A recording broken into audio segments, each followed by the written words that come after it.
الحمد لله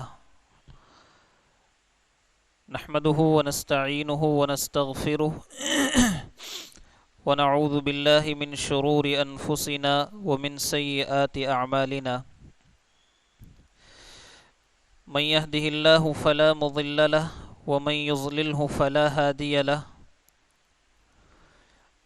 وأشهد أن لا إله إلا الله وحده لا شريك له وأشهد أن محمدا عبده ورسوله يا أيها الذين آمنوا اتقوا الله حق تقاته ولا تموتن إلا وأنتم مسلمون يا أيها الناس اتقوا ربكم الذي خلقكم من نفس واحدة وخلق منها زوجها وبث منهما رجالا كثيرا ونساء واتقوا الله الذي تساءلون به والأرحام إن الله كان عليكم رقيبا يا أيها الذين آمنوا اتقوا الله وقولوا قولا سديدا يصلح لكم أعمالكم ويغفر لكم ذنوبكم ومن يطع الله ورسوله فقد فاز فوزا عظيما أما بعد فإن خير الحديث كتاب الله وخير الهدي هدي محمد صلى الله عليه وسلم وشر الأمور محدثاتها وكل محدثة بدعة وكل بدعة ضلالة وكل ضلالة في النار أعوذ بالله من الشيطان الرجيم بسم الله الرحمن الرحيم وعد الله الذين آمنوا منكم وعملوا الصالحات ليستخلفنهم في الأرض كما استخلف الذين من قبلهم وليمكنن لهم دينهم الذي ارتضى لهم وليبدلنهم من بعد خوفهم أمنا يعبدونني لا يشركون بي شيئا ومن كفر بعد ذلك فأولئك هم الفاسقون وأقيموا الصلاة وآتوا الزكاة وأطيعوا الرسول لعلكم ترحمون قابل احترام بزرگوں، نوجوان ساتھیوں،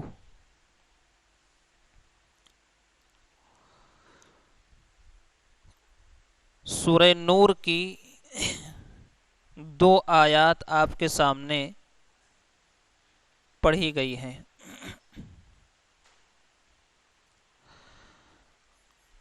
اللہ تبارک و تعالی نے اہل ایمان سے اور نیک عمل کرنے والوں سے کئی وعدے کیے ہیں، اور یہ بات معلوم ہے کہ اللہ تبارک و تعالی اپنے وعدے کی خلاف ورزی نہیں کرتا ہے۔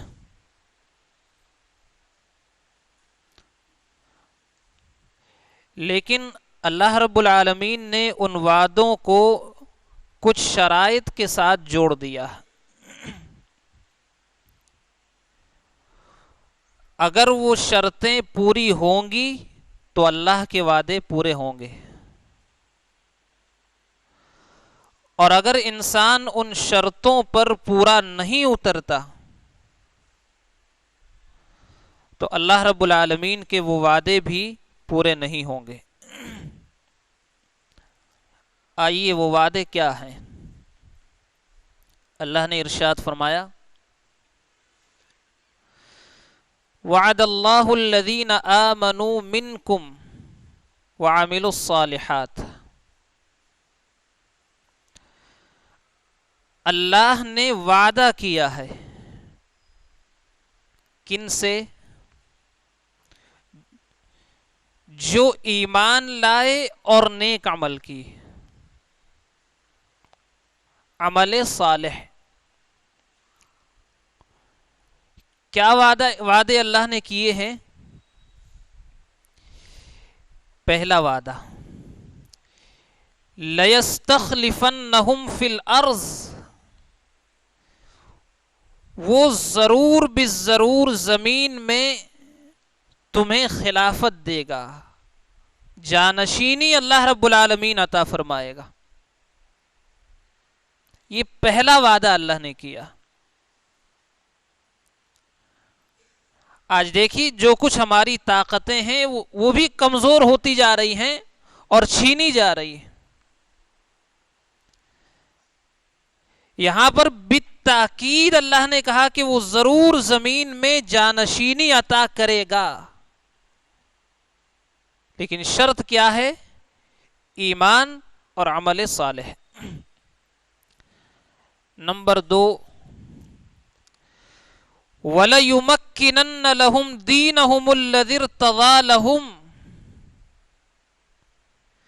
اللہ تمہاری دین کو زمین میں مضبوط کر دے گا، جس سے تم راضی ہو، جس دین پر ایمان لائے ہو کہ رضیت باللہ ربًا وبالاسلام دینا، کہ میں اللہ سے راضی ہوا اس کے رب ہونے پر، اور دین سے اسلام سے راضی ہوا دین ہونے پر. اس دین کو اللہ رب العالمین زمین میں مضبوط کر دے گا. آج صورتحال اس کے برعکس ہے، جس پر تبصرہ کرنے کی بہت زیادہ ضرورتیں نہیں ہیں. آج مسلمان کمزوری کا شکار ہوتا جا رہا ہے. جو دین کے مراکز ہیں وہ ہاتھ سے جا رہے ہیں. اس کا بنیادی سبب اور بنیادی وجہ خود ہماری عملی کمزوری ہے. وعدہ ایمان اور عمل کے ساتھ ہے. ایمان اور عمل صالح مضبوط نہیں ہوگا.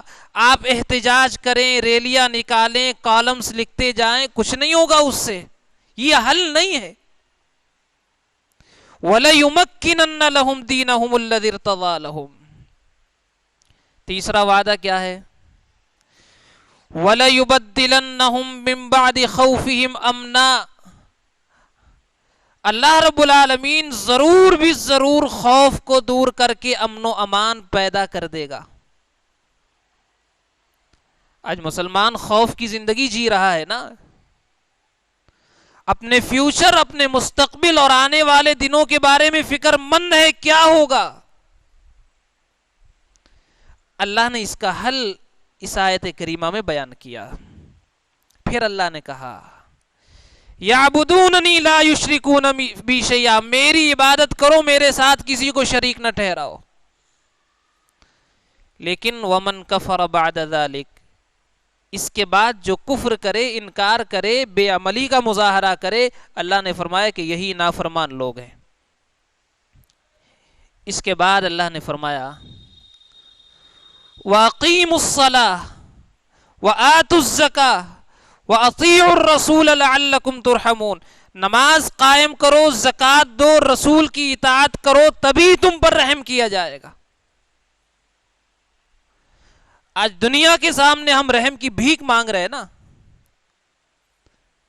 آج دنیا کے سامنے ہم اپنے حقوق کی بحالی کے لیے گڑ گڑا رہے ہیں. آج کوئی سنوائی نہیں ہے. جب تک اوپر سے ہمارے لیے رحم کا آرڈر نہیں آئے گا، دنیا آپ کے اوپر رحم نہیں کرے گی. یہ جو تینوں اعمال اللہ نے اس آیت کریمہ میں بیان کیے، نماز قائم کرو، زکوٰۃ دو، رسول کی اطاعت کرو، ان تینوں میں ہم کمزور ہیں. اللہ کی قسم، یہ میں نے کئی سال کے بعد یہاں جو منظر دیکھا، عشرہ ذی الحجہ کے 10 ایام گزر گئے، 3 صفحے جو آدھی صفحہ ہے نا وہ بھی مکمل نہیں ہوئی. پھر کس بات کی آپ بھیک مانگ رہے ہیں اللہ سے؟ پھر آپ دنیا کے سامنے گڑ گڑا رہے ہیں اپنے حقوق کی بحالی کے لیے اور اپنے مسائل کے حل کے لیے. اللہ کہہ رہا ہے کہ رحم چاہتے ہو تو یہ 3 اعمال آپ کے لیے ضروری ہیں. وَأَقِيمُوا الصَّلَاةَ، نماز قائم کرو، زکوٰۃ دو، رسول کی اطاعت کرو، تبھی تم پر رحم کیا جائے گا. آج کتنی پریشانیوں میں ہم گھرے ہوئے ہیں. اور ایک بات کو یاد رکھیں، بدعمالی کی شکل میں جو وعدے اللہ نے ہم سے کیے ہیں وہ سارے پورے ہو رہے، اور نیک عمل کی شکل میں جو جو وعدے اللہ نے کیے ہیں وہ ایک بھی پورا ہوتا ہوا نہیں دکھ رہا۔ ایک آیت جو ہم نے کئی مرتبہ سنی ہوگی، سنائی ہوگی، لیکن اس کی عملی تصویر اس وقت ہمارے سامنے ہے۔ وہ عملی تصویر کیا ہے؟ آپ سورہ طٰہٰ کو اٹھائیے،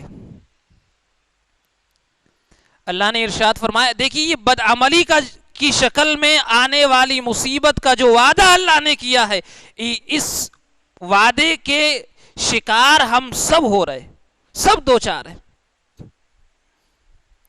شاید ہی کوئی بچا ہوگا۔ وہ کیا ہے؟ اللہ نے فرمایا وَمَنْ أَعْرَضَ عَنْ ذِكْرِي، جو میرے ذکر سے دور بھاگے گا۔ ذکر کی جتنی شکلیں ہو سکتی ہے سب میں ہم کمزور ہیں۔ 5 وقت کی نمازوں کا معاملہ آپ دیکھ لیجئے، آج ہمارا نوجوان اذان کا وقت ہو گیا، نماز کا وقت جا رہا ہے، کوئی کام نہیں، ساری فرصت میں بیٹھا ہوا ہے، نماز کے لیے آنے کی توفیق اسے میسر نہیں ہے۔ اللہ کے بندو، اگر ان ایام میں اللہ کو نہیں منائے تو پھر کون سا وقت ہے اللہ کو منانے کا؟ جمعہ جیسا فضیلت والا دن، جس کی فجر کی نماز کی خصوصی فضیلت اللہ کے رسول نے بیان فرمائی، یہ آدھی صف میں 2 صف آج نہیں تھی۔ پھر جب دشمن کا کوڑا پڑے تو اللہ کے سامنے رحم کی بھیک مت مانگنا، پھر اللہ کے سامنے عاجزی اور گڑ گڑانا اس وقت آپ کو کام نہیں آئے گا جس وقت دشمن کا کوڑا پڑے گا۔ اللہ نے کیا کہا؟ وَمَنْ أَعْرَضَ عَنْ ذِكْرِي، جو میرے ذکر سے بھاگے گا اس کی سزا کیا ہے پتہ ہے؟ فَإِنَّ لَهُ مَعِيشَةً ضَنْكًا، اس کے کاروبار کو ہم تنگ کر دیں گے۔ یہی ہو رہا ہے نا، مال اوپر سے آ نہیں رہا ہے، آ بھی رہا ہے تو مہنگا آ رہا ہے، خریدار آپ کو نہیں مل رہے ہیں، اور جو آپ بیچ بھی رہے ہیں اس پر بھی ٹیکس بڑھ گئے ہیں، اور اس کے علاوہ الگ سے جرمانے آپ کے اوپر عائد کیے گئے ہیں۔ اگر ذرا سی آپ کی کوتاہی ہوئی تو دن بھر کی کمائی 500 روپیہ ویسے ہی آپ کے پاس سے لے جائیں گے، اور جو کما بھی رہے ہیں اب بیماریاں بڑھ گئی ہیں، ان بیماریوں میں آپ کے پیسے جا رہے ہیں، چوریاں ہو رہی ہیں۔ تو اللہ کا وعدہ ہے جو پورا ہو کے رہے گا۔ اگر آپ نے اللہ کے وعدے کو پورا نہیں کیا، عذاب کی شکل میں اللہ نے جو وعدے ہم سے کیے ہیں وہ پورے ہو کے رہیں گے۔ وَمَنْ أَعْرَضَ عَنْ ذِكْرِي فَإِنَّ لَهُ مَعِيشَةً ضَنْكًا، جو میرے ذکر سے دور بھاگے گا ہم اس کے لیے زندگی کو تنگ کر دیں گے۔ مانگتے رہیے دنیا سے بھی، کوئی آپ کی سنوائی نہیں ہوگی، اوپر سے لے کر نیچے تک، نیچے سے لے کر اوپر تک آپ کا کوئی حامی، کوئی ناصر، کوئی مددگار نہیں ہوگا۔ اور آج یہ صورتحال ہمارے سامنے آ چکی ہے۔ اللہ نہ کرے یہ بے عملی اور کوتاہیاں ہماری رہیں تو مزید حالات اور بد سے بدتر اور بدترین ہو سکتے ہیں۔ اور یاد رکھیے، اس دور میں سب سے بڑی بھول جو مسلمان کر رہا ہے، سب سے بڑی بھول، وہ اللہ سے دور ہونے کی بھول مسلمان کر رہا ہے۔ یاد رکھیے، دنیا کی کوئی طاقت آپ کو بچا نہیں سکتی ہے سوائے اللہ کی ذات کے۔ آج ہم اللہ کے رسول نے جو بدترین مثالیں لوگوں کے لیے بیان کی ہے نا، وہ بدترین مثالیں ہم ہوتے جا رہے ہیں۔ وہ کیا ہے پتہ ہے؟ دیکھیے یہ سخت باتیں ہیں، لیکن دشمنی میں نہیں، بھلائی کے لیے کہہ رہا ہوں۔ آج آپ مسلم سماج کا جائزہ لیجئے، عید الاضحیٰ کا یہ موقع آیا، آج ہمیں پارٹیوں کی فکر ہے، اپنے محلے کی مسجد میں نماز کے لیے آنے کی فرصت، موقع ہمیں نہیں ہے، ہوٹلوں میں کھانے کے لیے جانے کی ہمیں فرصت ہے۔ میں نہیں کہتا کہ آپ کھانے کے لیے نہ جائیں، لیکن اللہ کے گھروں میں حاضری کی فرصت آپ کو نہیں ہے۔ دور پارٹیوں کے لیے فرصت ہے، اللہ کے رسول نے ایسے افراد کو بدترین افراد کہا. سلسلۃ الاحادیث صحیحہ کی ایک روایت ہلا دینے والی روایت ہے. اس روایت کے معیار پر اپنے آپ کو جانچے, کتنے لوگ اس معیار سے باہر ہیں اور کتنے اس معیار پر اتر رہے ہیں. پیارے نبی صلی اللہ علیہ وسلم فرماتے ہیں ان من شرار الناس, ان من شرار الناس, بدترین لوگ وہ ہوں گے الذین غضوا بالنعیم, جن کو اللہ نے نعمتیں دی, دے دیا اللہ نے, اب اتنے فریب میں مبتلا ہو گئے, اتنے دھوکے میں آ گئے کہ اب نماز کے لیے آنے کا وقت نہیں ہے. فرمایا کہ بدترین ہے وہ لوگ جن کو اللہ نے بڑی نعمتیں دی ہیں, مال دے دیا اللہ نے, فراوانی دے دی, اب ان کے دو ہی کام رہیں گے, تیسرا اور کوئی کام نہیں رہے گا. وہ کیا کام ہے؟ بہترین لباس کی خریدی اور اچھے کھانے کی فکر. فلاں ہوٹل میں بڑا اچھا کھانا مل رہا ہے, چلو چلتے, اس اتوار کو کئی اور پروگرام بنائیں گے. آج یہی صورتحال بن رہی ہے, یہی صورتحال. ہونا تو یہ چاہیے تھا کہ ان مصیبت کے ایام میں اللہ کے سامنے آ کے گڑ گڑاتے. اللہ نے فرمایا فلولا اذ جاءہم بأسنا تضرعوا, کہ جب مصیبت آتی ہے تو یہ ہمارے سامنے گڑ گڑاتے کیوں نہیں ہے. اس کا جواب اللہ نے دیا کہ یہ آ کر کے ہمارے سامنے اس لیے نہیں گڑ گڑاتے, وَلَٰكِنْ قَسَتْ قُلُوبُهُمْ, اللہ نے ان کے دلوں کو سخت کر دیا. وَزَيَّنَ لَهُمُ الشَّيْطَانُ مَا كَانُوا يَعْمَلُونَ, شیطان نے ان کے کاموں کو خوبصورت بنا دیا. ہم جو کچھ کر رہے ہیں وہ صحیح ہے, جو کچھ ہم کر رہے ہیں وہ صحیح ہے, ورنہ تاریخ اس بات کی گواہ ہے. تاریخ. مجھے ایک بات یاد آ رہی ہے, حضرت عمر رضی اللہ تعالی عنہ نے ایک لشکر جنگ کے لیے بھیجا. امیر لشکر نے ایک خط بھیجا کہ مزید فوج کی ضرورت ہے, دشمن کی تعداد بہت زیادہ ہے اور ہماری تعداد کم ہے. اللہ اکبر. حضرت عمر فاروق نے کیا جواب دیا پتہ ہے؟ کوئی لشکر نہیں بھیجا,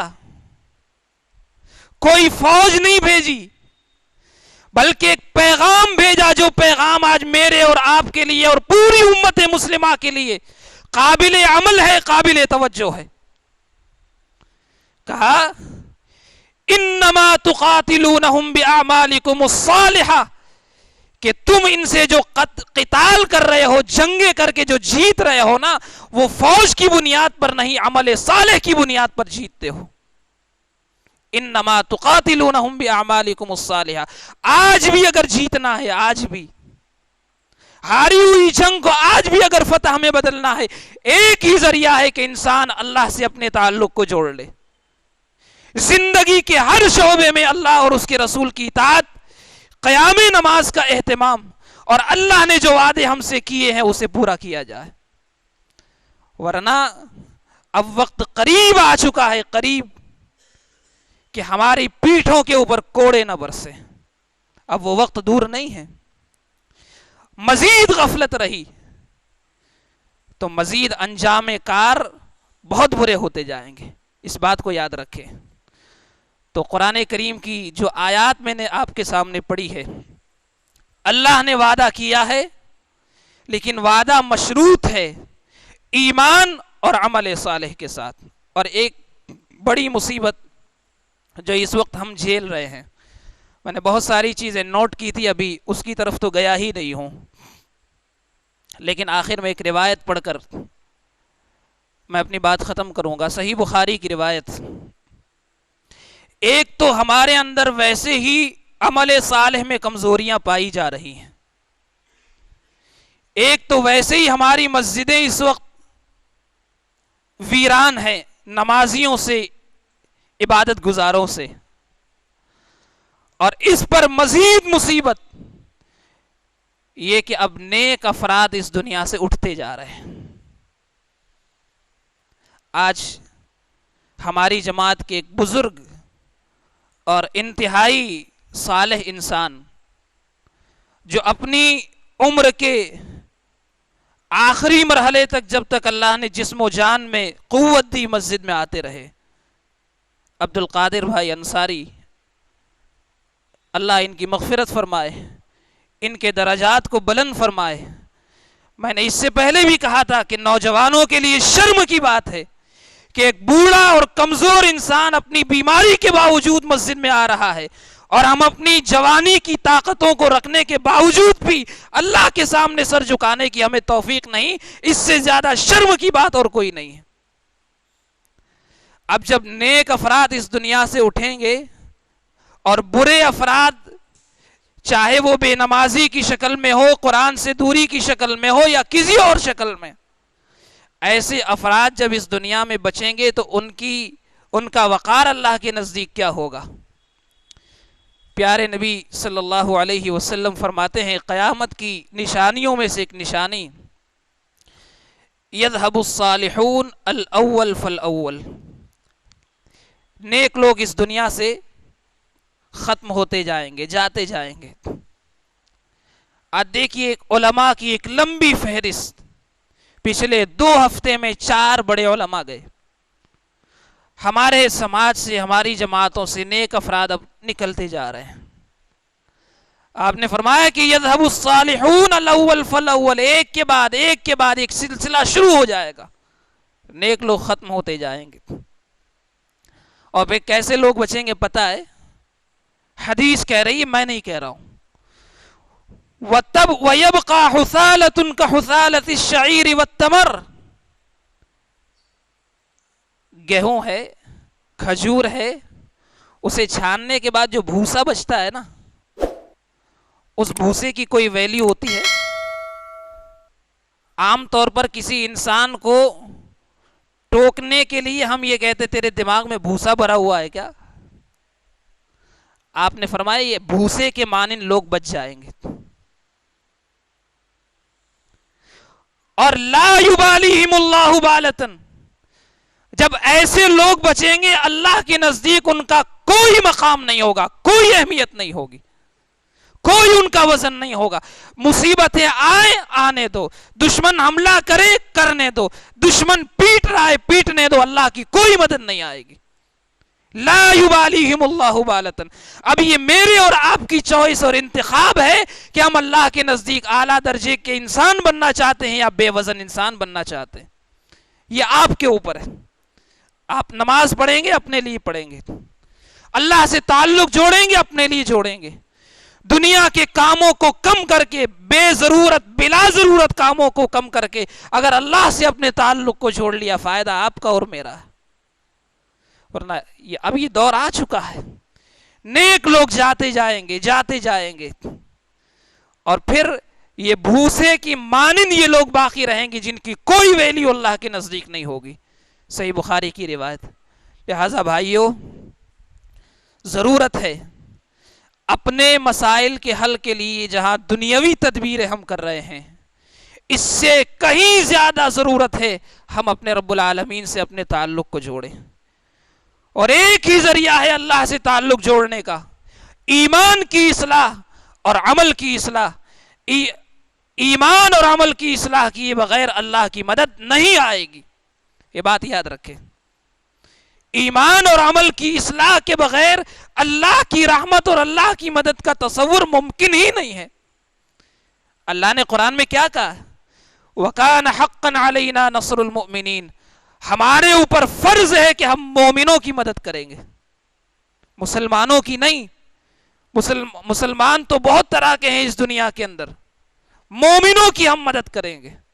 لہذا ضرورت ہے کہ ہم اللہ کے ان گھروں کو عبادتوں سے، اللہ کی بڑائی سے، اللہ کی تسبیحات سے، گریہ و زاری سے، اپنے آنسوؤں سے اللہ کے ان گھروں کو آباد کریں، ورنہ کہیں ایسا نہ ہو کہ ہماری یہ عبادت گاہیں یہ بھی کہیں ہماری کمزوری کی وجہ سے کمزور نہ ہو جائے، اس کا انجام ہماری نسلوں کو کہیں بھگتنا نہ پڑے۔